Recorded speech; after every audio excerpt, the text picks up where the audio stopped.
男嘉宾小于22岁，来自河北学生；女嘉宾小刘22岁，来自北京学生。来，有请2位，有请。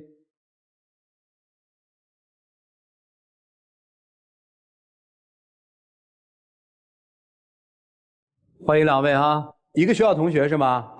是。咋认识的？我们是从学校网上论坛认识的。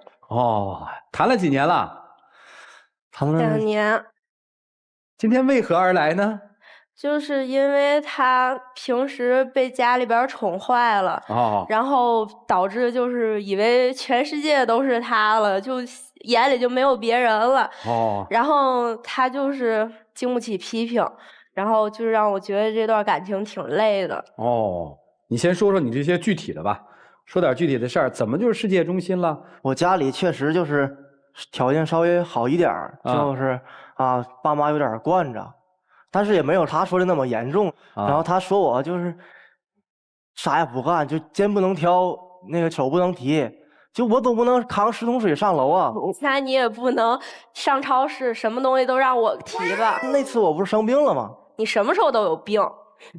什么叫什么时候都有病啊？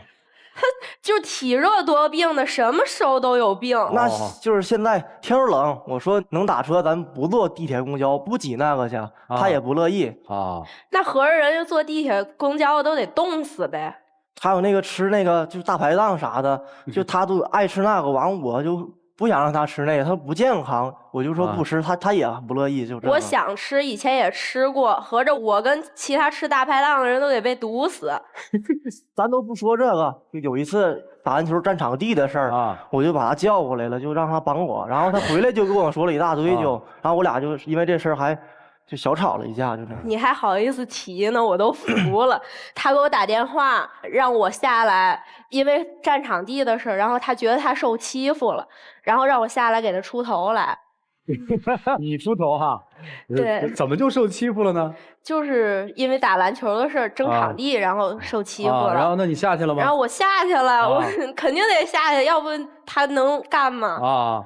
然后人家对面的就一直在嘲笑我们俩，就觉得他倍儿窝囊，什么也整得我倍儿没有面子。我其实我是没那么想，我跟人争场地都吵吵，打起来咋办呢？我就是把他叫下来，就女的跟他说，就是像评评理啥那种，比较好一点嘛。就是你说你那次要找个中间人来男的又不能把他打地，那男的不是。那我要是挨打了呢？那你挨打了，那我报警呗。那我要打伤了呢？我要被打伤了呢？那你被打了，那你打伤了，我再上的话，那我也被打伤了，咱俩不都被挨打了吗？这样这不都亏了吗？你可真聪明。后来就为这事儿吵过架是吧？对对。还发生过什么呀？然后还有就是上回就是我看了一个电视剧，然后那个电视剧吧叫《归去来》，关于留学的一个故事，然后我就偶尔就会感慨一下。然后恰巧我前男友也是就是留学跟这一方面有关系的，然后他就给联系到一块儿了，然后为了这个还去看这部电视剧去然后呢又发现里边那个男主角也带个撤字，就跟我前男友那个名字里边撤字是一样的然后就开始跟我吵了那我觉得这事儿就是他出现的他说是巧合，就10000个巧合都加一块儿，我就觉得不是巧合了。我这是合情推理啊！不是你推理出来的结论是什么？这电视剧就是男主就是出国留学的嘛，她男朋友也是出国留学的，然后男主的名字有个撤字，他前男友也是有撤字，他肯定是在想念他前男友。就思念着前男友是吧？我前男友都回国了，好吗？那你咋知道你前男友回国了？我不跟你说了吗？我听我闺蜜说的。然后你还以我名义，然后试探我闺蜜去。我试验，我还以为你们是托呢。什么都是托，你让我怎么办？我真的很累。你真这么想啊，兄弟？真的他追个剧，你就觉得他要旧情复燃啊？那或者思念他要是看《北京遇上西雅图》，我也不可能想别的呀。那咱不说这个，咱说个别的。大3的时候，你不实习吗？然后人家老板让他干那个什么粗活啊、累活，这不肯定都是实习生需要干的事儿吗？然后人家不干，人家说我是来学知识来的，不是跟你当小工来着的。人老板说：“那行啊，你有脑子，那你出点点子吧，在专业上出点点子。”他又说不出来。那么大一个公司，他一开始就让我一个实习生去出点子，我肯定想不出来呀。再说了，我上去我确实是学东西去的，他让我干那些活儿，干活不就学习吗？你会干吗？他干都是一些零杂活。你会吗？零杂活当然会，是个人就会啊。那你不一定会哦。你信不信啊？我信。你看，心是虚的，这孩子啊。那你再说说，人家老板说了你几句，你为嘛哭了呢？你啊？他还哭了，一个男的说几句哭了。我觉得哭它是一种表达方式啊。我头一次被人这样都是劈头盖脸的说一顿啊，我只能忍气吞声的受着，我就最后就哭了呗。你还忍气吞声，老板忍了你2天，给你开了。那你干的？那他不还没给我工资呢？就是，然后你还找人要，就2天工资，你找人要1星期的。1天工资我去了，我干活了，他也得给我钱呢。你干啥活了？你啥活也没干呀你。还有就是。你说你每回我跟你出去玩去，然后都在男生宿舍楼底下等你1个来小时，然后就在楼底下等他1个小时。不是男生等女生吗？一般。对呀，我也在疑惑呀。然后男生宿舍楼底下1个女生也没有啊，我在那直愣愣等1小时。在干嘛？打游戏？没有，我也不能就是一下子嗖一下就下来呀，我得一点点的，就是他得收拾啥的，我再出来呀。你收拾啥呀？就是收拾啊！不是你的收拾都分几步？你给我们介绍一下，收拾1多小时，我想象不到。这时间我觉得过得特别快，也是挺无语的。然后好不容易我等了1个小时出来了，然后呢，那个走在马路上啊，看着点能反光的地儿啊，就搁那儿照。我跟你出去，我注意一下自己形象，不对吗？你也不愿意我出去就是邋里邋遢的出去吧？我跟你出去，我形象好点，你不也好吗？那你也不能让别人看着跟你是个怪物似的。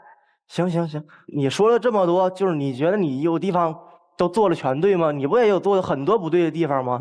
你说我自恋啊，你其实不也喜欢小鲜肉吗？你不也让我去往那方面就是穿衣打扮啥的，我都觉得娘里娘气的。然后你还爱带着我到你闺蜜面前去炫耀，就是看我男朋友什么就是怎么样，然后他还爱看街舞。就是让我去学街舞。你这事儿你真的有脸就说。哎，学街舞，我上回给你报了个街舞班，你去第1天就你做了那么1个动作就给腰给扭了。那我不也是为了你，我腰扭了我说啥了吗？这也算工伤吧？一个男的身体那么不好啊！咱俩这段感情，你一开始就是挺强势的，你一开始就是什么事都爱管。什么事都宠着我，你现在咋就等等不管我了呢？什么都宠着你啊？对啊，对，现在怎么不管我？这是男生的心声是吧？啊，我觉得时间长了也会累呀。他变了啊！我变了，我那是终于明白你长什么样了。他长什么样？就是现在这种样子啊，我需要让他改的这些东西啊，就是慢慢吞吞的，然后。什么又自恋啊，又玻璃心啊，反正真的很累，跟他在一起。啊，女生会觉得说我不能再这么照顾你了，是吧？对。因为你会发现，男生不管是跟同学相处，还是放到社会上，你会觉得他都相对的幼稚一些。对。啊，男生怎么个意思啊？反正就是我。你这恋爱谈的累吗？我不累。啊，对，你是不累啊？不累。你谈的开心吗？啊，开心。啊，还想谈吗？想。那人家要分手怎么办啊？改吧。你们改什么呢？就按照他喜欢的样子，我尽量就改吧。不是他喜欢什么样子呢？内心男人点呗。啊，女生是期待有一个可以照顾自己，或者说可以让自己靠的肩膀，对吧？结果你发现你的男朋友是把你当肩膀靠，对吗？靠累了，对吧？你是真想分手，还是来吓唬吓唬他的呀？我是真的怎么说呢？也不是真想分手，也不是不想分手，就是想让他改一下这个毛病。如果改不了，那只能分手了，因为我也特别累呀。啊，不许哭啊！没有，不会哭吧？不会。就是今天如果他走了，你不会哭吧？他要走了，我估计会哭了啊，就不哭死就行了。来，我们一起进入丘比特问卷。平常妈妈说什么都听什么吧？啊，差不多。看到你之后，我就会特别的反思，现在对于男孩子的教育，我们有的时候过于保护自己的孩子，然后不希望他受到挫折，但越是这样过度的保护，就会培养出这样的孩子，好孩子，但是教条式的认死理儿，还间接式的好吃懒做。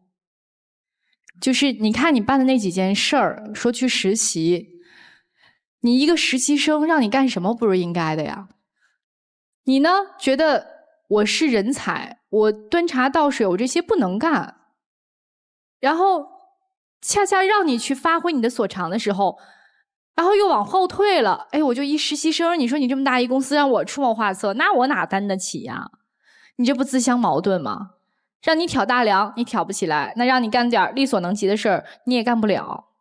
包括你看你们两个人在恋爱当中，凡事把他推到前面，就争球场的那个事儿，你让女朋友下来为你出头，就是一直被人保护着习惯了嘛。你把她也当成像妈妈一样的人物，应该过来保护你。所以我觉得你真的是需要一段时间的自我成长。女孩呢，我觉得第一点，你不是引领者。你不要想着改变他，把他变成一个什么样的男人，不可能。既然不是你要的那个人，你就按照你想要的那个标准去找一个就好了。然后也不要去嘲讽，或者说也不要觉得你看你哪像个男人，不要，就是告诉他，大大方方告诉他，我可能不喜欢你这种类型，我们不合适，你找一个你爱的类型就可以了，好吗？好的，祝你们幸福吧，谢谢。你听你女朋友的话吗？听。那你还会让女朋友在底下楼下等1个小时吗？不会。如果遇到跟其他人冲突，你还会叫你女朋友吗？不会了。不会了是吗？以后不会了。你觉得他说的你信吗？发生那么多事儿了，我想看实际行动。其实你对他的耐心也基本上到了尽头了。22岁快毕业了吧？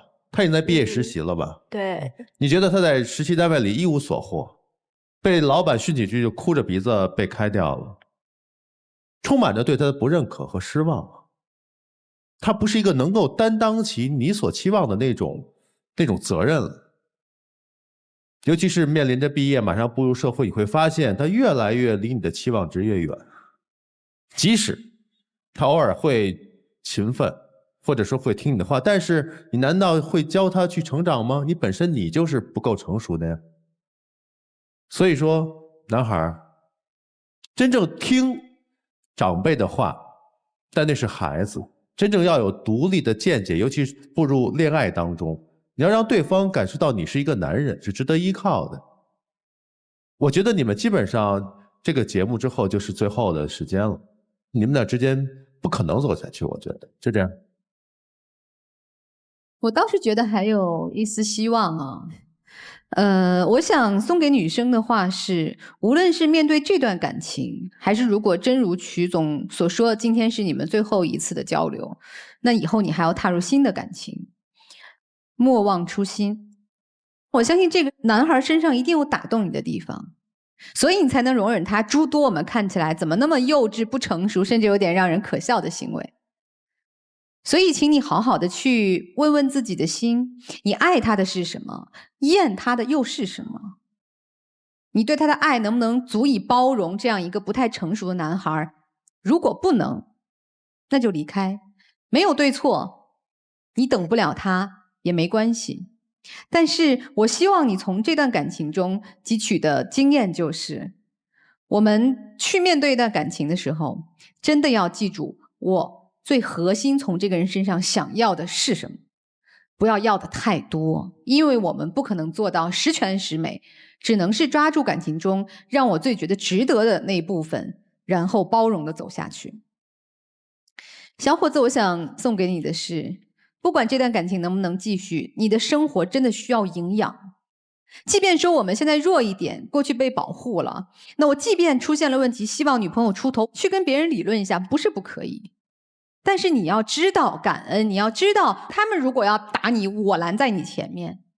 即便是他想到了前男友，去看了那个电视连续剧，你就不能从那个剧里边吸取点营养吗？你看看舒澈是多么的正义，多么的有情义，看看女主角多么的独立，多么的自尊。咱们让生活有点营养，就不会让女朋友挑三拣四，看不上你。所以我送给你的祝福就是，以后让自己的生活多些营养，少些软弱，自然你会变得可爱起来。谢谢两位。那个《归去来》当中，送舒澈去机场的路上，他的父亲跟他说了这么一番话。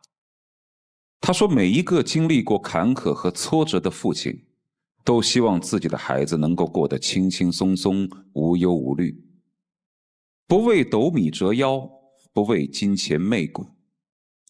什么是父母啊？父母就是明知孩子不吃不喝，以瘦为美，却偏偏认为他们缺衣短穿，饥寒交迫。明明知道孩子为了摆脱自己而追求自由，却总是认为他们流离失所。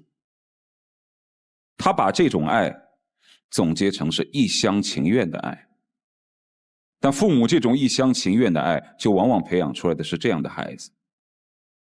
他其实特别像《归去来》当中舒澈的女朋友的那个弟弟，娇生惯养，没有能力，只知道吃吃喝喝，但是也很善良，很单纯。我相信你喜欢的就是他的善良和单纯。如果你内心一直希望他能够像舒澈那样的话，那你也变成了一厢情愿的爱。他的生活环境，他长期以来父母对他的教导，给他滋养成今天这个样子，那是一个漫长的过程。你想要把他改造成特别独立自主、人格独立的男生，那就很难，你会花费很多的功夫。这事儿必须他自己明白和觉醒才可以。如果你认为你不能接受这样的男生，我不能因为他的单纯和善良就接受他的无能和不作为，那你就尽量走。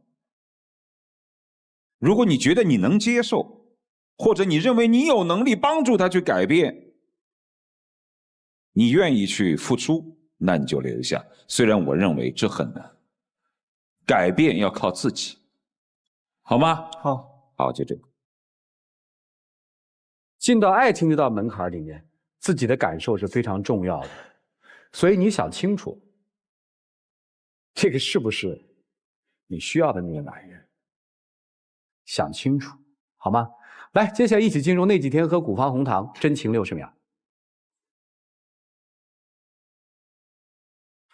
是刚才老师们也都说了，就是这么长时间，就其实，跟你在一块儿，我也改了好多了，就是感觉自己就成长了点儿，也学到了挺多的东西。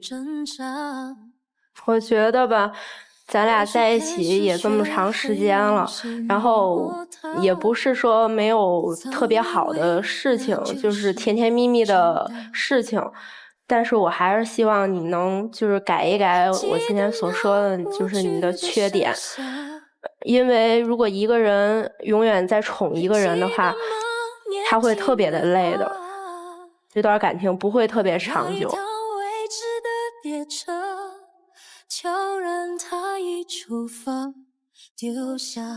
好了，时间到了，两位去开箱吧，看看彼此在记忆箱当中放了哪些记忆进来。哟，医生放在记忆箱里的是什么呀？这是一个就是陶瓷的碗，我俩之前出去玩的时候一块儿做了一个，但是因为就是吵架生气，他就给摔了，然后我就又自己就是偷偷的跑回去，我就自己又做了一个。明白了啊。女生拿的是什么？是一个钱包啊。他上回闹别扭，然后嚷嚷着让我送他礼物啊，然后我去打了1个月的工，然后给他买的。哦，那今天为什么要带这个钱包来呢？就是让他看看我为他付出的这些东西，我希望他记住。好啊，女生，我提醒你一点，你也请记住啊。你有没有想过，一个男人，就是这么一个你眼里没用、没有长大的男人，会在你把一只碗碎掉之后，他再去做一只碗。行了，两位请回吧，谢谢你们啊。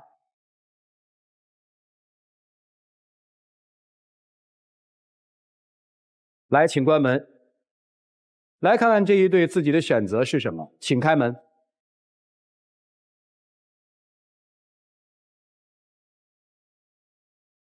我就知道那是爱，不能一步步这么好，发现你正在将爱一点都说出来。哦哦哦，爱快乐涌上来。来，有请我们的小花童，有请。